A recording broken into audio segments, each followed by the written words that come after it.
మరికొద్దిసేపట్లో Telangana assembly సమావేశాలు ప్రారంభం కానున్నాయి. మొదటి రోజు సభలో మాజీ మంత్రి దామోదర్ రెడ్డితో పాటు మరొక సభ్యుడికి సంతాప తీర్మానం ఉంటుంది. ఆ తర్వాత ప్రభుత్వం సభలో బిల్లులను ప్రవేశపెట్టనుంది. అనంతరం స్పీకర్ అధ్యక్షతన బిజినెస్ అడ్వైజరీ కమిటీ మీటింగ్ ఉంటుంది.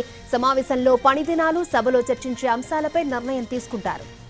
సభలో ఆర్డినెన్స్లను ఆమోదింపజేసుకోవడంతో పాటు కీలకమైన కృష్ణానది జలాల వివాదం, నీటి కేటాయింపులు, ఎవరి హయాంలో ఎంత నష్టం జరిగింది అనే అంశాలపై చర్చ పెట్టాలని సీఎం రేవంత్ రెడ్డి నిర్ణయించుకున్నారు. జనవరి 2 తర్వాతే కృష్ణానది జలాల అంశం చర్చకొచ్చే అవకాశం ఉంటుంది. ఒక్క నీటి గురించి మాత్రమే కాకుండా అన్ని సమస్యలపై మాట్లాడతామని శాసనసభ వ్యవహారాల మంత్రి శ్రీధరబాబు అన్నారు. మేడిగడ్డ వైఫల్యాలు, పాత ఒప్పందాలు విత్ డాక్యుమెంట్ ప్రూఫ్ తో మాట్లాడతామన్న ఆయన చర్చ చాలా నిర్మాణాత్మకంగా ఉంటుందని భావిస్తున్నట్టు తెలిపారు.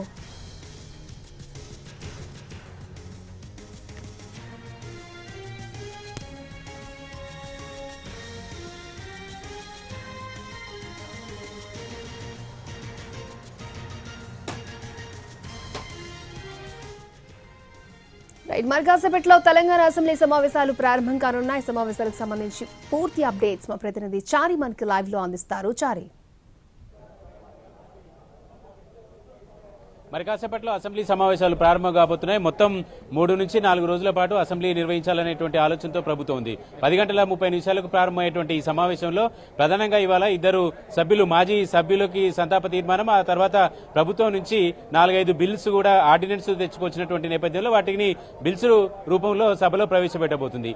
ఆ తర్వాత బీఎస్సీ సమావేశం ఉంటుంది. ఈ బీఎస్సీ సమావేశంలో సభ ఎన్ని రోజులు నిర్వహించాలి ఏంటి అనేటువంటి అంశాలకు సంబంధించి చర్చ జరగబోతుంది.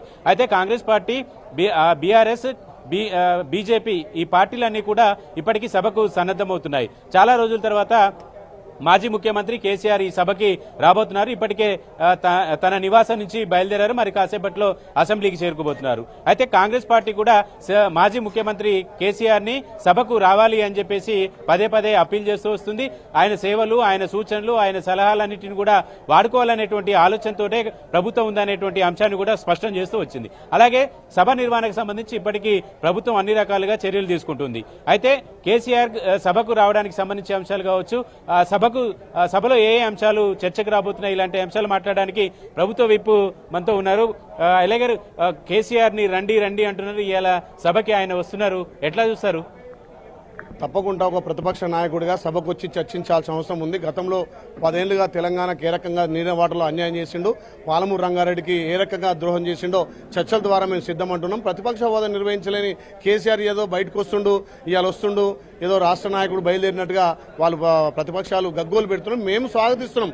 నిన్న కూడా మా మంత్రి గారు శ్రీధరబాబు గారు కూడా మీరు రండి, మీకు ప్రతిపక్ష హోదా ఇస్తాం, మీకు గౌరవిస్తాం, మీరు చర్చలో పాల్గొనని చెప్తున్నారు. 10 ఏళ్లుగా తెలంగాణ రాష్ట్రానికి నీటి వాటర్లో ద్రోహం చేసి మన కృష్ణా వాటర్ రావాల్సిన 299 టీఎంసీలే మాకు చాలా సంతకం పెట్టి రాయలసీమ పోయి రత్నాలసీమ చేస్తా అని రొయ్యల పులుసు దాగి మాట్లాడి ఇవాళ నీటి వాటర్ మీద చర్చ అంటున్నాం.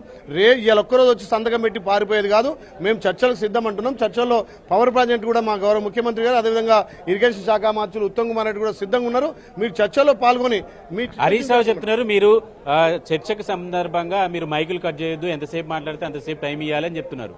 తప్పకుండా ప్రతిపక్షాలను గౌరవించే బాధ్యత ఉంటుంది. గతంలో మేము ప్రతిపక్షంలో ఉన్న 5 ఉన్నా మా బాధ్యత నిర్వహించాం. మరి వాళ్ళు ఇలా అంతమంది ఉండగా ప్రతిపక్ష హోదా నిర్వహించలేకుండా బయట ఉండి మాట్లాడి బయట మేము తాతీస్తాం, తోలుదీస్తాం, ఫామ్ హౌస్కే పరిమితమై మాట్లాడు కాదు.